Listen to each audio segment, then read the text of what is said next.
जय श्री राम मित्रों, मैं हरीशचंद्र सिंह एक बार पुनः आप सबके बीच में। और मुद्दा वही सहारा से भी विवाद।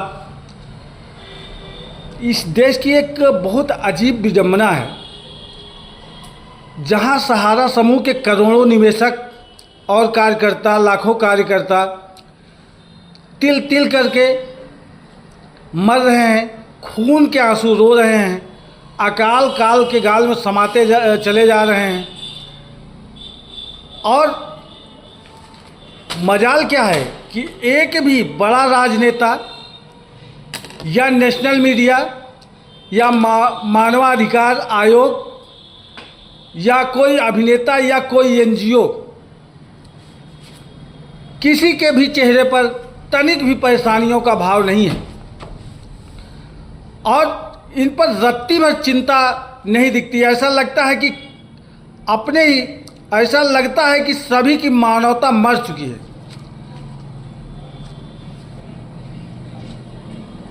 और जो अपने ही देश के आम जनमानस के दुखों पर आंख में पट्टी बांध लिए हैं।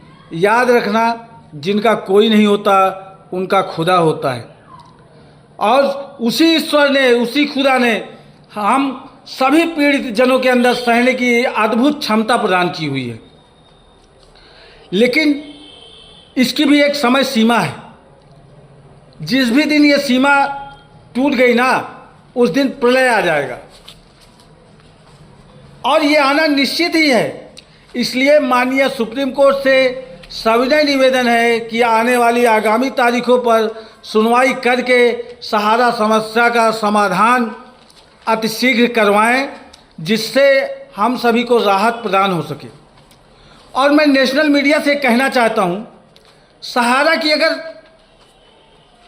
थोड़ी भी एक छोटी सी कमियां हो गई तो आप उसको बहुत बड़ा हाईलाइटेड करते हो, बहुत बड़ा प्रचार करते हो। अभी पिछले दिनों देखने को मिला,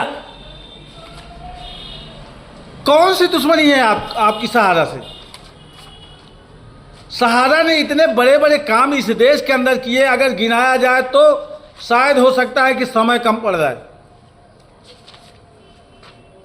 और इस देश, अगर आप कहते हो कि सहारा लुटेरा है, गरीबों का पैसा लूटा है, तो इस देश का पैसा इसी देश में लगाया हुआ है। बाहर देशों पे आपकी उंगली निगाहें जा रही हैं, लेकिन जो इस देश के अंदर संपत्ति बनाई हुई है सहारा ने, ये मैं नहीं बोल रहा हूं, यह हमारे सुप्रीम कोर्ट के सर्वोच्च जजों ने ये बात कही है। अकूत संपत्ति का मालिक है सहारा इंडिया परिवार, और एक नहीं अनेक बार कहा है। और वो अकूत संपत्तियां होते हुए भी सहारा के निवेशक तड़प तड़प के मर रहे हैं, कोई उस पर ध्यान नहीं दे रहा है। चाहे एम्बेवली हो, चाहे वर्सोवा स्थित जमीन हो, या छाछठ संपत्तियां जो माननीय सुप्रीम कोर्ट ने अधिग्रहण कर रखी है, अपने अधीनस्थ रखी हुई है, उन संपत्तियों का क्या होगा? कौन होगा उसका वारिस? कौन मालिक उसका होगा? क्या ये सभी जमाकर्ता, कार्यकर्ता मर जाएंगे तो इनके तेरही बरही में आप लोग इस पैसे को लगाओगे? या नेपाल जैसी स्थिति इस देश में पैदा करना चाहते हो आप लोग? अगर नेपाल जैसी स्थिति पैदा करना चाहते हो तो कोई बात नहीं,